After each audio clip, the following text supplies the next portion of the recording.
once he acknowledged me, I felt like these strings kind of loosen around my heart. And I was like, gosh, I feel like that's really, really, really what I needed. Was him just to say, yes, it's true. You are half of my DNA.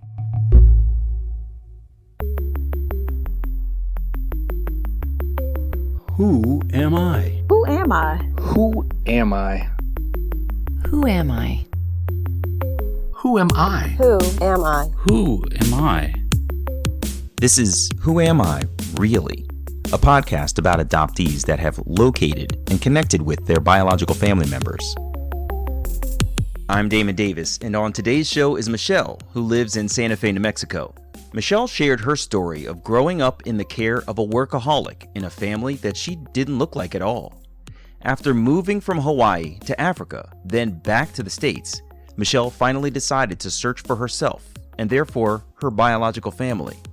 After a random layover in the South, she met her birth mother and siblings, found her birth father through DNA, but can't boast of a strong relationship with either biological parent.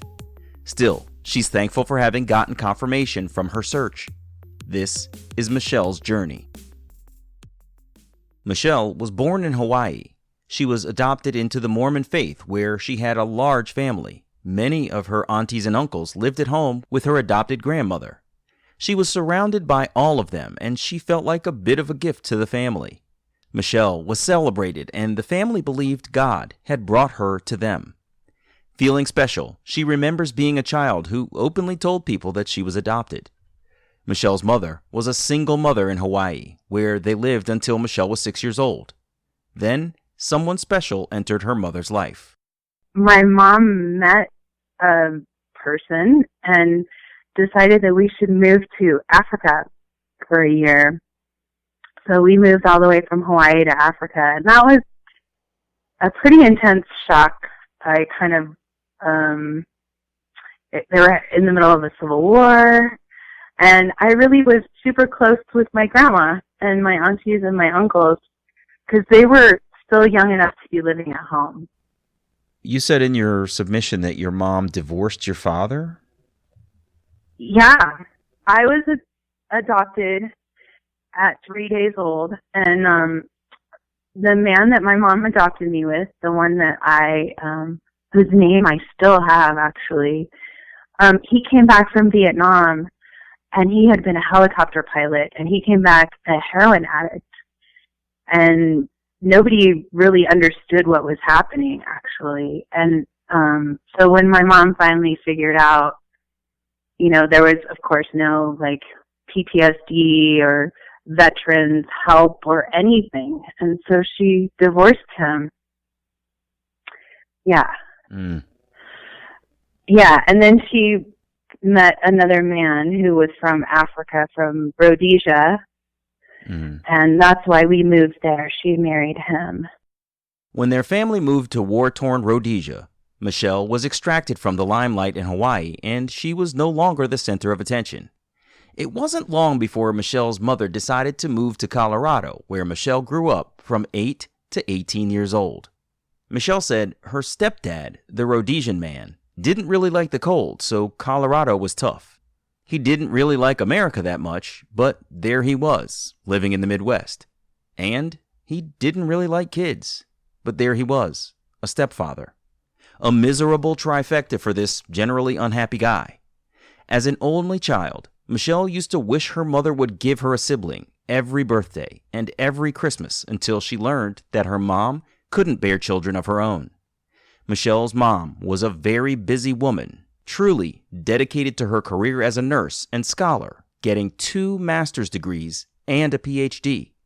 All of that work meant Michelle spent a lot of time with her stepfather, which she thinks is the reason why she wanted a sibling so badly. I did find him when I was in 2008, and he apologized profusely to me, and he was grouchy, and he said that he had not been treated well by his family, and he really was apologetic, and I totally believed him. When Michelle was 21, her mom became a professor and moved back to Hawaii. Staying behind in Colorado, Michelle really missed her grandmother and wished she could go back to see her. She was the person who picked Michelle up from the hospital on adoption day because Michelle's mom was working. So Wow. I think, instead of me looking for my birth mom and thinking about my birth mom, I was always thinking about my grandma because I wanted to go back to Hawaii and live with my grandma. So that kind of took a lot of my questioning away about my birth family. Yeah, and my grandma, like I said, she's the one that picked me up from the hospital. She's the one that always told me, because it's a 2-hour drive. I was born in a little tiny hospital on the North Shore of Hawaii. And she said, you cried and cried. They didn't give us enough milk, and you just cried the whole way home. And I said, well, finally, as an adult, I'm like, I don't think it's because I didn't have enough milk. Yeah. I think it's because I was being taken away from my mom. Michelle admits she made up stories about who her birth mother might be, a singer with dark brown hair who tragically had to give up her daughter. Her famous fictional birth mother was, of course, going to be very happy to see her when they found one another again. But in reality, Michelle was an adoptee in a Mormon family. Well, adoption was strange in my family because I have 35 first cousins on one side. The Mormon people have a lot of children. Wow. And I was the only child, and everybody knew that I was adopted.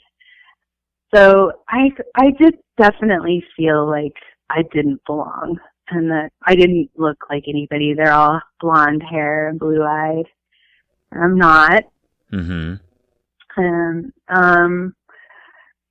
everybody was always nice to me, but I did feel different. Mm-hmm. Wow, yeah, I bet. If you've got 35 first cousins and most of them are blonde hair, blue-eyed, and you're not, I mean, you stand out. Yeah. That's incredible. Right. Wow. Yeah. So what then was a trigger for you to actually well, before you go there, let me just ask you about your relationship with your adopted mother. Were you guys close? She's got this husband that didn't like you. You've moved around the globe, and you're no longer the center of attention. She's a workaholic. Like my sense is maybe you weren't, but I don't want to put words in your mouth. What was your relationship like with your adopted mom? It was pretty strained. I think she was very stressed out, and she didn't really understand what it was like to be a child for some reason. Children weren't her forte, shall we say. So. How do you mean that? What does that feel like? What can you describe it? Well, I mean, I feel like I kind of was alone, and that I was allowed to, as long as I followed the rules, I kind of did my own thing. Yeah. Gotcha. That sounds kind of tough. Sounds lonely. It was super lonely. Those feelings of loneliness left Michelle feeling like she just wanted to get out of there. Just get away. She suspects it's one of the influential factors in her career choice to be a flight attendant. She said it gave her the chance to go places, but that deep within herself, she was looking for home because it wasn't where she lived. Yeah, and one thing that's really interesting is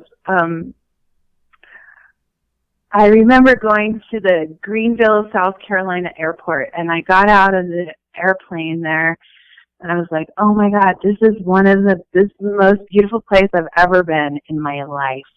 And I loved this little tiny airport, and it was just so charming and so sweet to me. And come to find out, that's where my birth family is from. That's crazy, really? Yes. Wow, that's unreal. You were a flight attendant. You left. You were on layover in Greenville, South Carolina. Yep. And so you got to tool around a little bit in town, and you found this town to be just amazing. Wow. Yeah, I was totally enchanted by it. I couldn't believe it, and I was like, wow, where? I'd never really been to the South. I mostly lived in Colorado and been on the West Coast, and I was flying internationally mostly. I just happened to end up there that one day. Really? So you're normally on international flights, and this one day you land in Greenville, South Carolina, of all places. Wow. Okay, so now we know some part of Michelle's story is gonna involve Greenville, South Carolina. So let's explore how this search for herself took her there. Since Michelle hasn't said what triggered her search, I asked her to explain what catalyzed things within her. I call it the year that my life exploded. It was 2004, and my grandma had died. I got divorced. I lost my best friend. I quit my career, and I moved across the country. I was starting a new career, and I also got the primal wound that year. I got all of this happened in that year. And I decided, okay, I'm going to finally look, because the state of Hawaii, you had to hire a private investigator through the state. And I always thought it was going to cost like $10,000 for some reason. That was the number that I had in my head. Mm-hmm. And so finally I called them, and I was like, how much does this cost? And they're like, oh, it's like $180. So I was like, oh my God. So yeah, I think it's just like everything fell apart, and I was like, okay, I need a direction to go towards. So I hired the private investigator for $180, and he's like, yeah, it's going to take me, 6 to 8 weeks. And I got a call back a week later, and I was, eating lunch. And he said, okay, well, I talked to your mom last night. She's going to call you tomorrow. What? I was like, are you serious? I was like, can I have a little bit more? And he's like, that's how, you said you wanted her to call you. And I was like, okay. What a year. Michelle's dear grandmother passed away. A dear friend passed away as well. She got a divorce, moved cross-country, quit one job to start another, and the private investigator Michelle hired for far less than she thought she'd have to pay found her birth mother immediately. The day before her birth mother's call, Michelle called everyone she could think of to share the news about their big reunion call the next day. The night before, Michelle said she doesn't remember sleeping much at all.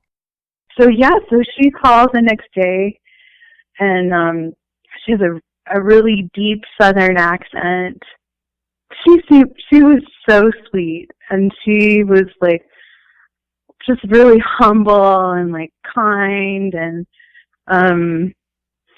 she was talking to me about my siblings, her 3 kids, and she was real open. Yeah, she didn't hide anything, and I was like, okay. I was still working for the airlines at that point. I was like, I can be there tomorrow, because I could fly for free. Oh, wow. And, so, I think I waited a couple weeks, but, I went down to Greenville to that same little airport, and I knew her when I first saw her. I picked her out of a crowd. And that feeling of seeing somebody who you look like and who looks like you, it's indescribable. It was really beautiful. On that first reunion trip, Michelle got to meet one younger sister whom she talks to a couple of times a week, a little brother, and a younger sister who is only 1 year younger than herself. Since her birth mother was so open during that first conversation, I asked Michelle to take me back and share what she learned. Her birth mother said that when she was pregnant, her mother, Michelle's maternal grandmother, decided to ship her off to Hawaii to stay with a military family who were friends of theirs. Reminder, Michelle's birth mother's family is from Greenville, South Carolina.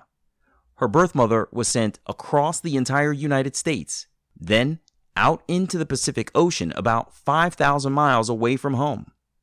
For all intents and purposes, she disappeared in the middle of the night, her own siblings unaware of what was going on.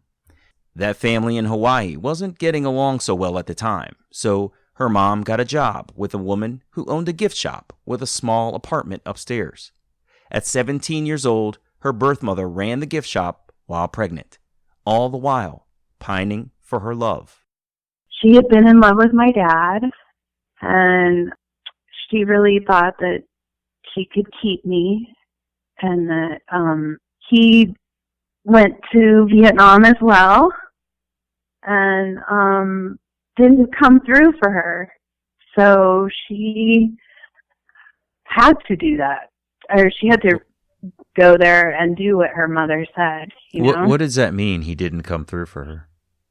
Well, he didn't marry her and, kind of save us from this fate.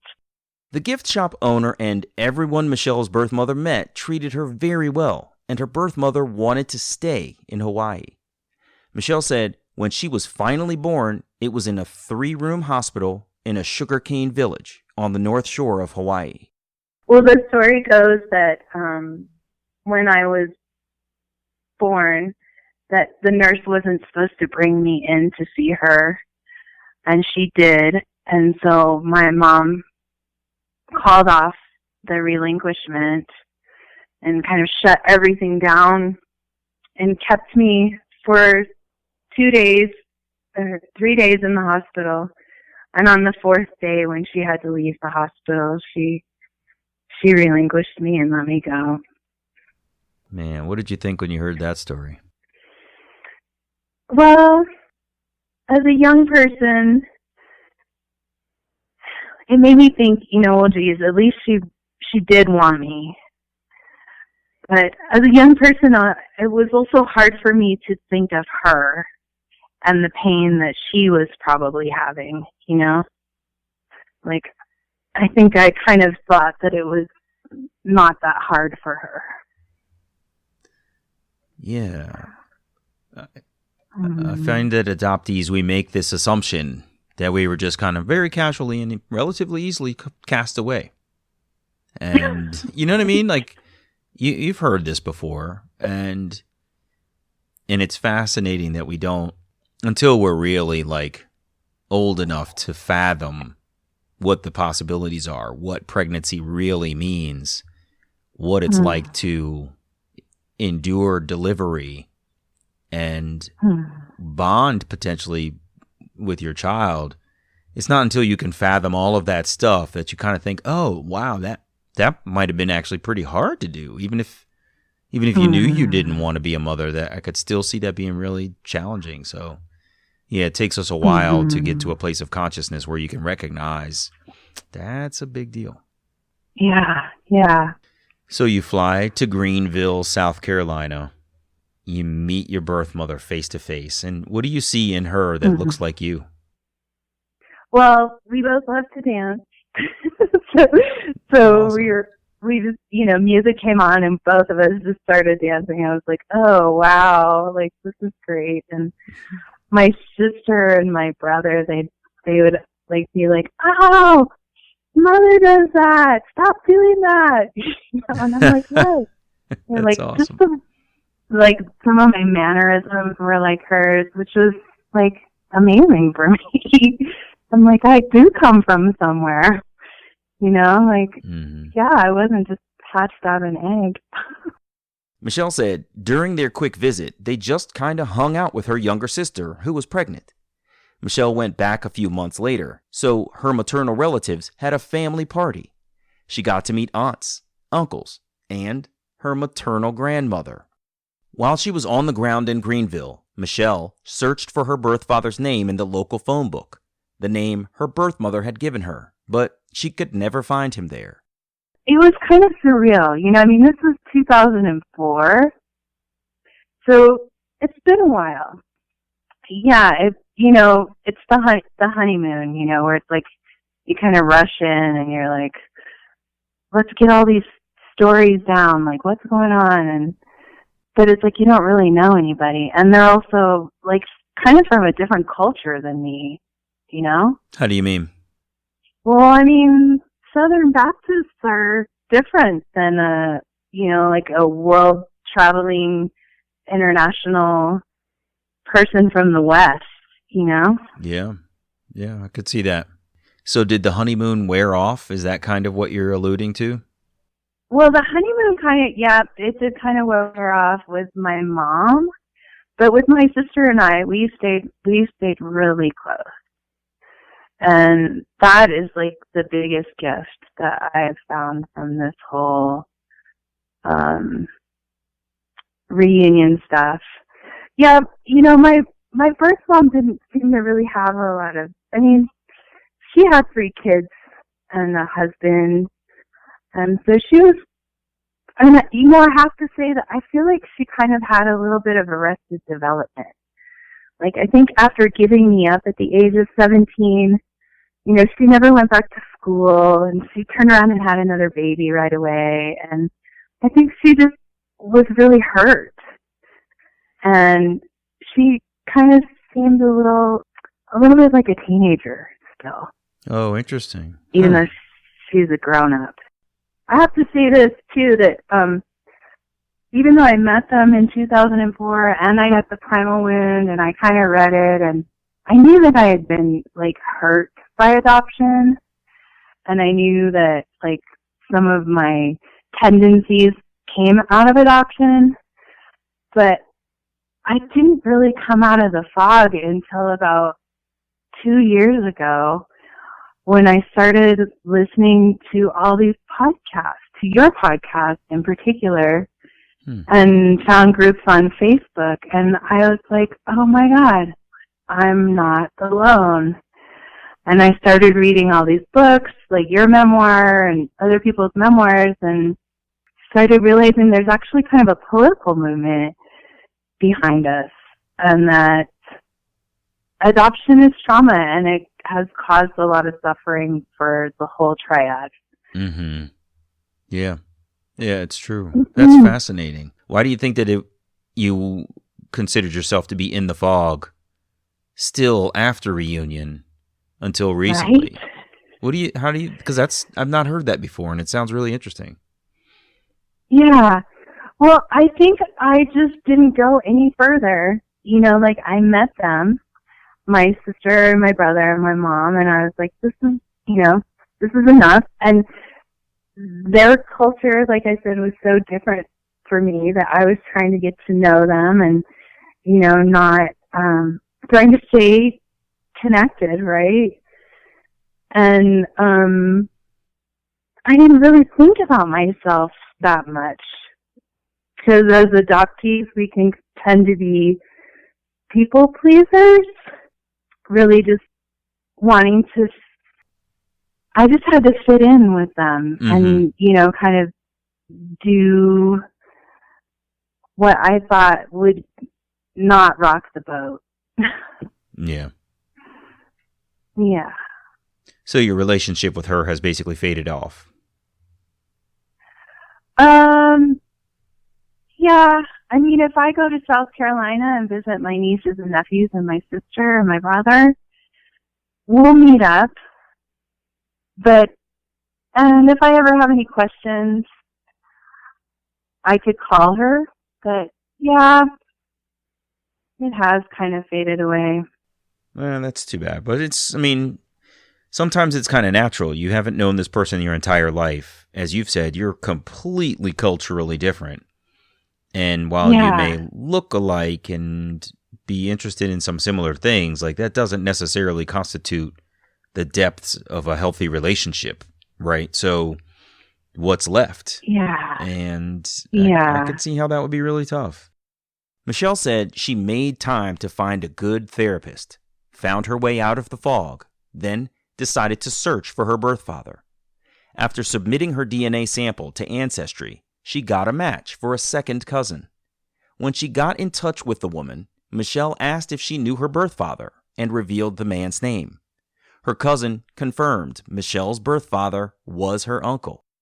And she said, oh yeah, he lives in Wisconsin. So I put his name and Wisconsin into Google, and I had his address, a picture of his house, like his phone number. I knew my siblings, immediately. And so I sent him a letter, and he did not respond. And then I sent him a second letter with, like, all these pictures and my whole life story. And I'm pretty, like, animated person. And I was like, uh-oh. And so the third letter, I finally said, hey, I found you through Ancestry, and this person knows about me. And DNA doesn't really lie. So, and then he sent me an email. Oh, wow. And he was like, oh, hey, I'm really sorry about not being in contact. That was over about 6 or 7 months. I guess I got the email about 3 months ago. And it sounded like his wife was not very happy.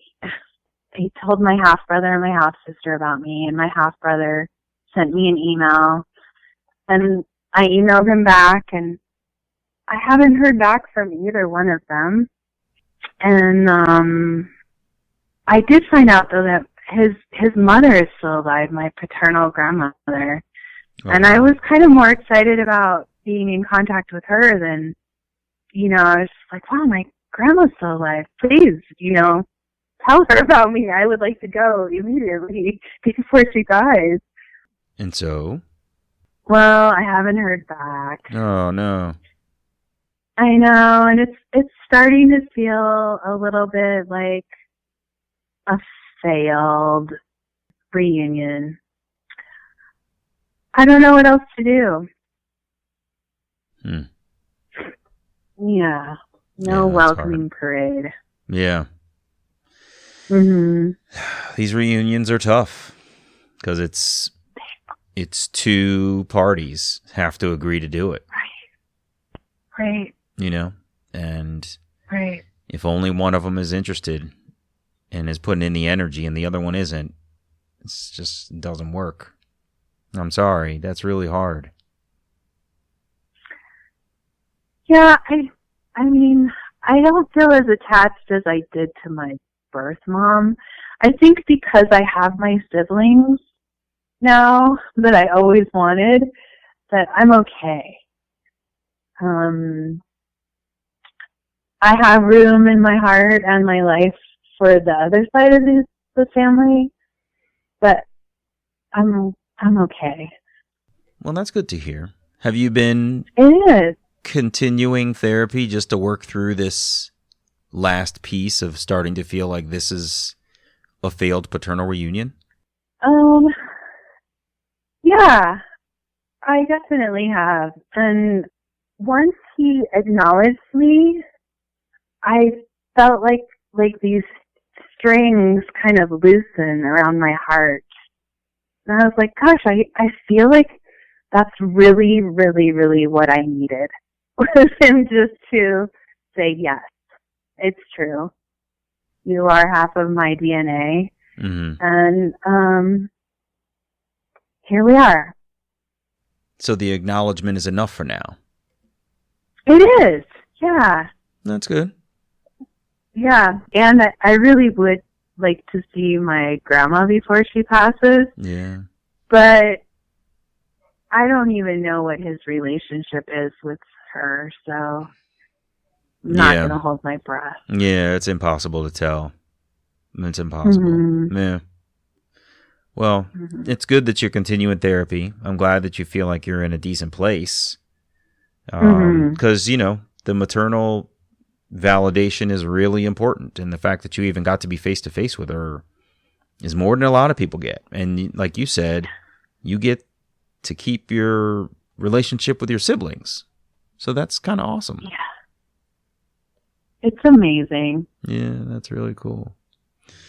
Wow. I'm super grateful that I looked, and I know who I am, and I know where I came from.